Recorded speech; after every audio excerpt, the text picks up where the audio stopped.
Hello students.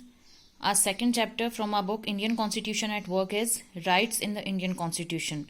Before this we had studied our first lesson and the name of the lesson was Constitution Why and How, जिसमें हमने क्या discuss करा था कि जो constitution है उसके फंक्शंस क्या क्या हैं, वो क्या डिसाइड करती है कि किसने क्या फंक्शंस, किसने क्या पावर्स उस समय जो है जब वो काम कर रही तो उसने कौन सी पावर्स का इस्तेमाल करना है. नाउ इंट्रोडक्शन में है what is constitution. The constitution is a document that sets limit on the powers of the government and ensures a democratic system in which all persons enjoy certain rights. तो हमारा जो constitution है ये decide करता है कि what is the power of government, judiciary, state government और central government, इनके बीच में रिलेशंस कैसे होंगे, किसके कितने पावर्स हैं, ये डिफाइन करता है. And the constitution only let us know that what powers does one consist of. How will our prime minister be elected, what will be his powers, what will be his duties, ये सब कौन decide करता है? Constitution decide करता है. तो in this chapter our first topic is the importance of rights, कि हमें जो कुछ राइट्स दिए गए हैं, जो अधिकार दिए गए हैं, उनकी इंपॉर्टेंस क्या है. In 1982 during the construction work for Asian games the government engaged a few contractors. These contractors employed a large number of very poor construction workers from different parts of the country to build the flyovers and stadiums. तो 1982 का वो एक case बता रहे हैं कि construction हो रहा था फॉर एशियन गेम्स. तो गवर्नमेंट ने क्या करा, कुछ कॉन्ट्रैक्टर्स को एम्प्लॉय करा इस काम को पूरा करने के लिए. उन कॉन्ट्रैक्टर्स ने आगे एम्प्लॉय करा है कुछ पुअर कंस्ट्रक्शन वर्कर्स थे उनको, जो कंट्री के कई सारे डिफरेंट पार्ट्स में से थे. तो इन्होंने जब काम खत्म कर दिया तो according to their work they didn't get their wages. उन्हें वो वेजेस नहीं मिले जो वो उस समय उन्हें मिलना चाहिए था, जो उन्होंने काम किया था. तो a team of social scientist studied their poor condition and petition the supreme court. तो कुछ साइंटिस्ट थे, उन्होंने क्या करा, उन्होंने इनकी कंडीशन देखी और उसके बाद सुप्रीम कोर्ट में जो है जो पेटिशन उन्होंने फाइल करी कि क्या था कि जो एम्प्लॉयड पर्सन थे, जिन्हें काम दिया गया था, उन्हें उस तरह के वेज अमाउंट्स नहीं मिले थे जैसे उन्हें मिलने चाहिए थे, which is a violation of the fundamental rights against exploitation. तो ये किस चीज़ का वायलेशन था? लोगों का जो अधिकार है, कौन सा फंडामेंटल राइट है उनका? राइट अगेंस्ट एक्सप्लॉयटेशन, उसका जो है वायोलेशन किया गया है. So this was case number 1. Second वो क्या कह रहे हैं, मचाल आलुंग था, he was 23 years old when he was arrested. He was a resident of Chubari village of Assam. तो इसको जो है ये पाया गया था कि ये थोड़ा जो है दिमाग से थोड़ा सही नहीं था. He was not stable and was sent as under trial to Lokopriya Gopinath Bordoloi mental hospital in Tezpur for treatment. तो इसको भेजा गया था ट्रीटमेंट के लिए. इसको अरेस्ट किया गया था when he was 23 years old and he was treated successfully. Doctors wrote twice to jail authorities in 1967 and 66 that he was fit to stand trial, but no one paid any attention. Machal Lalung remained in judicial custody. तो जो doctors थे उन्होंने इसका treatment किया, उसके बाद जो है उन्होंने जेल अथॉरिटीज़ को लिख के दिया 67 और 1996 में कि वो जो है मेंटली बिल्कुल फिट है ट्रायल के लिए, लेकिन किसी ने भी इस चीज़ के जो है इस चीज़ पर अटेंशन नहीं दिया और मचाल आलम को जुडिशियल कस्टडी में रहना पड़ा. He was release in July 2005. He was 77 then. तो उसने अपनी लाइफ के 54 ईयर्स जो हैं वो कस्टडी में बिताए. ही was arrested when he was 23 and he was released in July 2005 when he was 77. So he spent 54 years under custody during which his case never came up for hearing. तो यहाँ पर भी rights का जो है खनन किया गया है, राइट्स को उन्होंने जो है ध्यान नहीं दिया कि किसी इंडिविजुअल के राइट्स क्या हो सकते हैं. तो यहाँ वो क्या कह रहे हैं, Machal's entire life was wasted because a proper trial against him never took place. उसकी जो एंटायर लाइफ थी वो पूरी तरह से जेल में बीती, क्योंकि जो उस समय जो ट्रायल होना चाहिए था वो नहीं हुआ. हमारा कॉन्स्टिट्यूशन जो है वो हर सिटीजन को क्या राइट देता है, right to life and liberty. This means that every citizen must also have the right to fair and speedy trial. की हर जो सिटीजन है उसके पास क्या अधिकार होता है कि वो एक स्पीडी ट्रायल की मांग कर सके, कि अगर उसको अरेस्ट किया गया है फॉर समथिंग तो वो स्पीडी ट्रायल की मांग कर सकता है. Machal's case shows what happens when rights granted by the constitution are not available in practice.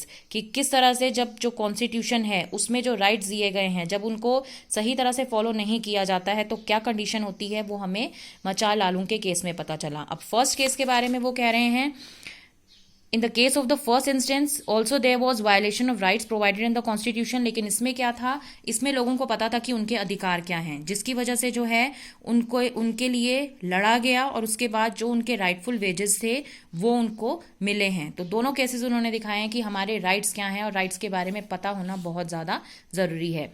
Next topic is bill of rights. The rights of such a list of rights mentioned and protected by the Constitution is called the Bill of Rights। तो कुछ ऐसे जो laws होते हैं, कुछ ऐसे list हैं rights के जो कि जिनको हमारा कॉन्स्टिट्यूशन जो है प्रोटेक्ट करता है, उसको क्या कहा जाता है, बिल ऑफ राइट्स। इन जो ऊपर दोनों एग्जाम्पल्स दिए गए हैं, इन एग्जाम्पल्स के बारे में वो क्या कह रहे हैं कि किसी को जो है राइट्स के, हर किसी को जो है राइट्स के बारे में पता होना बहुत ज्यादा जरूरी हो जाता है। Therefore it is often a practice in most democratic countries to list the rights of the citizen in the constitution itself. इसलिए कई कंट्रीज में क्या किया गया है, जो कॉन्स्टिट्यूशन है कंट्री का, वहां पर राइट्स के बारे में लिखा गया है ताकि जो सिटीजन हैं उनको उसके बारे में पता चले। तो ये जो राइट्स की जो लिस्ट होती है जिसको कि प्रोटेक्ट किया जाता है by the constitution, it is known as the bill of rights. A bill of rights prohibits government from thus acting against the rights of the individuals and ensures a remedy in case there is violation of these rights। तो bill of rights क्या करता है, जो government है उसको वो क्या prohibit करता है, फ्रॉम दस acting against the rights of the individuals, की अगर किसी के राइट्स के अगेंस्ट कुछ काम हो रहा है या उसके राइट्स को वायोलेट किया जा रहा है, तो जो गवर्नमेंट है वो क्या करेगी, वो इंश्योर करेगी कि इस तरह के केसेस में जो है जल्दी से जल्दी कोई भी उसका उपाय निकल कर आ सके। The rights of a person may be threatened by another person or private organization. In such a situation, the individual would need the protection of the government। तो अगर किसी इंसान के जो अधिकार हैं, अगर उनको किसी दूसरे इंसान से, कोई दूसरा पर्सन जो है या प्राइवेट ऑर्गेनाइजेशन है, उनकी वजह से कोई खतरा है, तो इस केस सिचुएशन में क्या हो सकता है, जो इंडिविजुअल है उसे he would need the protection of the government, उसे गवर्नमेंट की प्रोटेक्शन चाहिए होगी। So it is necessary the government is bound to protect the rights of the individual. Now next in this is fundamental rights in the Indian constitution, कि हमारा जो Indian constitution है उसमें fundamental rights कौन कौन से हैं। तो फंडामेंटल राइट्स कहाँ हैं, आर्टिकल 12 से 35 तक जो हैं हमारे जो कॉन्स्टिट्यूशन है उसमें फंडामेंटल राइट्स दिए गए हैं। The Constitution listed the rights that would be specially protected and called them fundamental rights। जो Constitution है उसने कुछ rights जो हैं उनको लिखा है, उनको protect करने के लिए कहा है। इन राइट्स को क्या कहा जाता है, फंडामेंटल राइट्स कहा जाता है। The word fundamental suggest that these rights are so important that the constitution has separately listed them and made special provisions for their protection. तो फंडामेंटल के लिए वो कह रहे हैं कि जो राइट्स हैं, ये राइट्स इतने ज्यादा इंपॉर्टेंट हैं कि जो कॉन्स्टिट्यूशन है उसने एक सेपरेट लिस्ट बनाई है इनके लिए और कुछ स्पेशल प्रोविजंस भी बनाए हैं for their protection. Constitution itself ensures that they are not violated by the government. अब कॉन्स्टिट्यूशन जो है खुद इस बात का इंश्योर कर लेता है, खुद इस बात की वो तसल्ली करता है कि ये जो राइट्स हैं गवर्नमेंट के थ्रू भी इनको वायोलेट ना किया जाए। Fundamental rights are protected and guaranteed by the constitution of the country. So it is protected and guaranteed also by the constitution of the country. Ordinary rights may be changed by the legislature. So ordinary rights can be changed, but in the case of fundamental rights, they can't be changed. They may only be changed by amending the constitution itself. कि अगर constitution में amendment होते हैं, constitution में changes होते हैं, which we had read in the first chapter also. तो वो कह रहे हैं कि उस बेस पर जो है fundamental rights change हो सकते हैं. They may only be changed if there is an amendment in the constitution, but like ordinary laws, they can't be changed again and again. Judiciary has the powers and responsibility to protect the fundamental rights from violations by action. So judiciary के पास ये power होती है, responsibility है उसकी कि जो fundamental rights हैं उनको किसी भी तरह से वायोलेट होने से उसने प्रोटेक्ट करना है by actions of the government. However, fundamental rights are not absolute or unlimited rights. However, they are saying that fundamental rights are not absolute or unlimited rights. ये unlimited rights नहीं हैं. Government can put reasonable restrictions on the exercise of a fundamental rights. So government जो है वो कुछ reasonable restrictions जो है restrictions लगा सकती है fundamental rights अगर उस तरह से proper exercise नहीं कर रहे हैं तो government can put reasonable restrictions on the exercise of our fundamental rights also. So fundamental rights में फर्स्ट राइट क्या है, राइट टू इक्वालिटी। अब राइट टू इक्वालिटी वो क्या कह रहे हैं, इसमें इन्होंने कई तरह के राइट्स दिए हैं। Here it is constitution of India जो है पार्ट 3 में फंडामेंटल राइट्स कौन कौन से हैं, राइट टू इक्वालिटी है, राइट टू फ्रीडम है, right against exploitation, right to freedom of religion, cultural and educational rights and right to constitutional remedies. तो ये कुछ राइट्स हैं जो उन्होंने कॉन्स्टिट्यूशन में दे रखे हैं, जो हमारे कॉन्स्टिट्यूशन ऑफ इंडिया में है, and it is in the part third, these are known as a fundamental rights.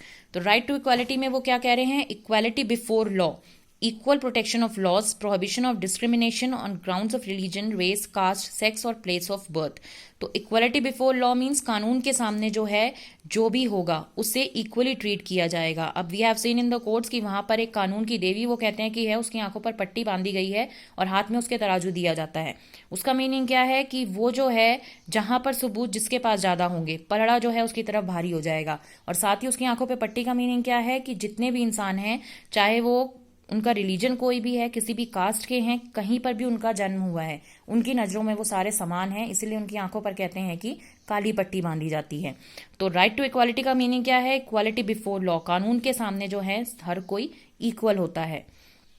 Equality of opportunity in public employment, abolition of untouchability, कि अनटचेबिलिटी को जो है पूरी तरह से खत्म करना है। जैसे पुराने जमाने में होता था कि छुआछूत बहुत ज्यादा माना जाता था कि कोई मंदिर में एंटर नहीं कर सकता है, कुछ कास्ट के लोग हैं, कुछ रिलीजन ऐसे हैं जो मंदिर में एंटर नहीं कर सकते हैं। तो abolition of untouchability also comes under right to equality, कि हर किसी के पास अधिकार है कि वो जो है हर कोई जो है वो समान है, किसी में कोई भी फर्क नहीं है।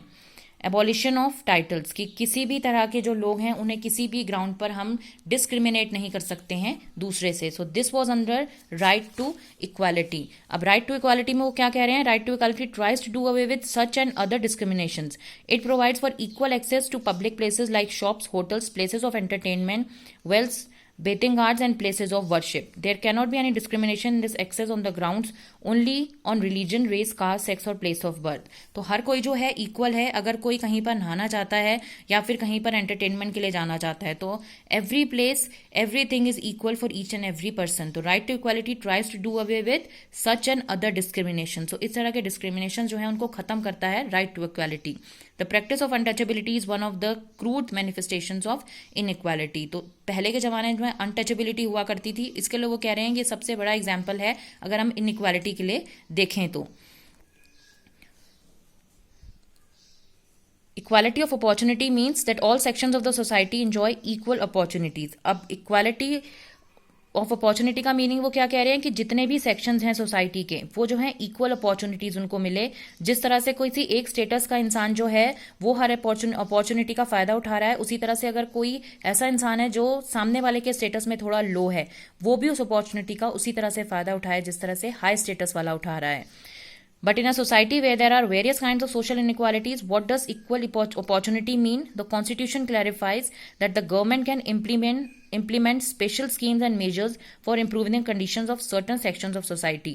तो गवर्नमेंट ने जो है, जो कॉन्स्टिट्यूशन है उसने क्या क्लैरिफाई किया है, जो गवर्नमेंट है कुछ ऐसी सोसाइटीज हैं, कुछ ऐसी सोसाइटी में कुछ ऐसी इनइक्वालिटीज होती हैं जो देखने को मिलती हैं, तो उनको खत्म करने के लिए कॉन्स्टिट्यूशन ने क्या क्लैरिफाई किया है कि जो गवर्नमेंट है वो कुछ स्पेशल स्कीम्स जो है वो इंप्लीमेंट कर सकती है, लागू कर सकती है, and measures for improving the condition, जो इस तरह के सेक्शंस ऑफ सोसाइटी के जो लोग हैं, इस तरह के सेक्शन के जो लोग हैं उनकी कंडीशंस को इंप्रूव करने के लिए। Children, women and the socially and educationally backward classes, तो इन लोगों के लिए जो है जो कॉन्स्टिट्यूशन है वो क्या करती है, वो क्लैरिफाई करती है कि गवर्नमेंट को कुछ स्पेशल स्कीम जो है वो इंप्लीमेंट करनी पड़ेंगी।